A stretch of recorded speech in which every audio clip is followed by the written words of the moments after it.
আমার রেসিপি হলো কচুর শাক ইলিশ মাছের মাথা দিয়ে ঝাল ঝাল করে মিষ্টি মিষ্টি করে রান্না হবে। এবার ধরো কচুর শাক যেহেতু সেহেতু কিন্তু অনেকটা তেল দিতে হবে, বুঝেছ?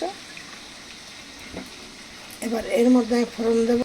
এর মধ্যে ফোড়ন দিচ্ছি শুকনো লঙ্কা, একটা তেজপাতা আর কিছুটা সাদা জিরে। এবার দেবো কিছুটা কালো জিরে। এবার দিয়ে দেবো এর মধ্যে মাছের মাথাগুলো।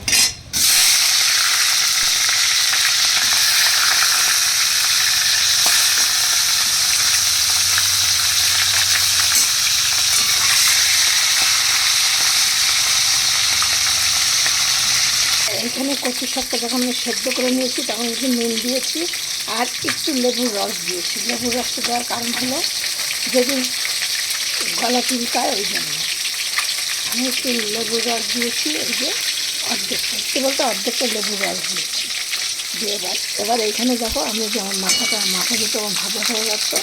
এবার আমি এর মধ্যে কিছুটা মশলা দেবো, শুধু জিরে বাটা লঙ্কা বাটা দেবো। মশলা দিয়েছি, এবার এই নুনটা দিয়ে দিলাম।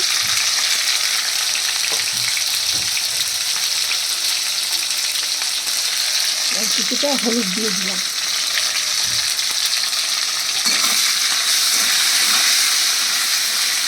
এবার আমি এই শাকটাকে এর মধ্যে কচু শাকটা আমি এর মধ্যে দিয়ে দেবো।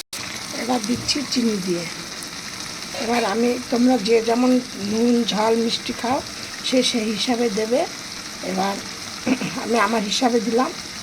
আর দেখো কালারটা কত সুন্দর এসছে।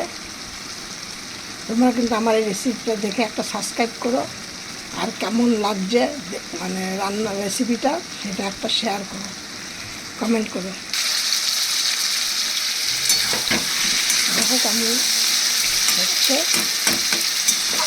আর একটুখানি হবে।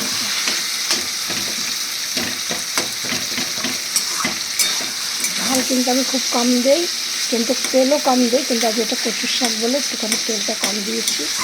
তোমরা এইভাবে কচুর শাক রান্না করে দেখবে, অনুষ্ঠান বাড়ির থেকেও ভালো খাবে।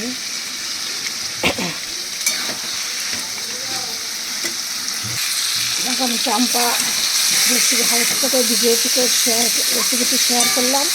তোমরা আমার এই রেসিপিটা দেখবে, আমি চাম্পা করে বলছি। দেখো শাকটা কেমন দেখতে হয়েছে। এবার আমি এর মধ্যে দিয়ে দিচ্ছি এই বাদাম খেতে মানে গুঁড়ো করা। আমার শাকটা হয়ে গেছে, এবার আমি বন্ধ করে দিচ্ছি। কেমন হয়েছে তোমরা এরকম করে দেখবে, একদম অনুষ্ঠান বাড়ির মতো স্টাইলে করা। যদি তোমাদের ভালো লাগে তোমরা একটু লাইক কমেন্ট শেয়ার করো, আর নতুন বন্ধু একটা সাবস্ক্রাইব করো। তোমরা কিন্তু অবশ্যই কমেন্ট করে জানাবে তোমরা কেমন ভালো লাগলো নাকি। এবার আমি এটা বন্ধ করে দিচ্ছি।